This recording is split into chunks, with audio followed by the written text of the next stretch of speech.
আসসালামু আলাইকুম রহমতুল্লাহ। আমরা একটা এতিমখানাত খাবানিত গেছিলাম আমরা। আর এতিমখানাত অনেক ছাত্র আছিল, প্রায় 170 জন ছাত্র। তারারে আমরা একবেলা খাবাইয়া আইলাম রাত্রের খাবার। খুব ভালো লাগছে। ছোট ছোট ছাত্র, তারা এখন খেলাধুলা করে পয়লা অবস্থায় গিয়ে পাইছি।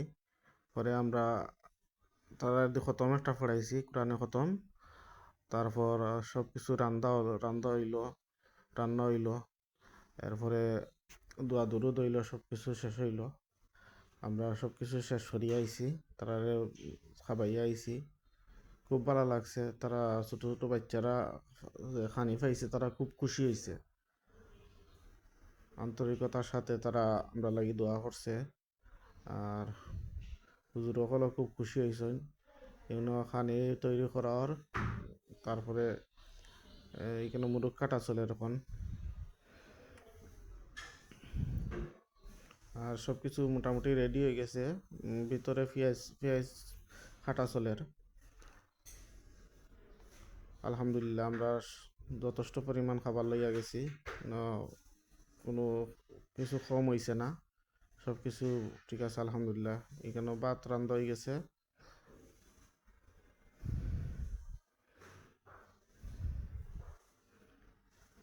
ভাত রান্ধা হয়েছে, ভাত রান্ধিয়া তো হয়েছে।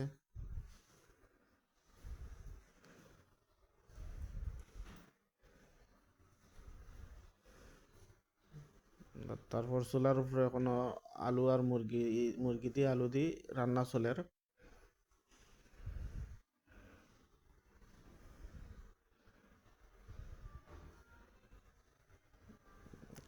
চুলার উপরে মুরগি দিয়ে আলু দিয়ে রান্না চলের, রান্না হয়েছে। আর এখনো আছে মুসুরির ডাইল দিয়ে পাক করা হয়েছে। আলহামদুলিল্লাহ সব কিছু ভালো হয়েছে। তারা খুব আরাম সাথে খাইছে। আর এখানে আলু তরকারি হয়ে গেছে। আলহামদুলিল্লাহ, খুব সুন্দর একটা গান বার হয়েছিল। আর খুব সুন্দর কালার হয়েছে। এখানে ডাইল ডাইল রান্না হয়েছে।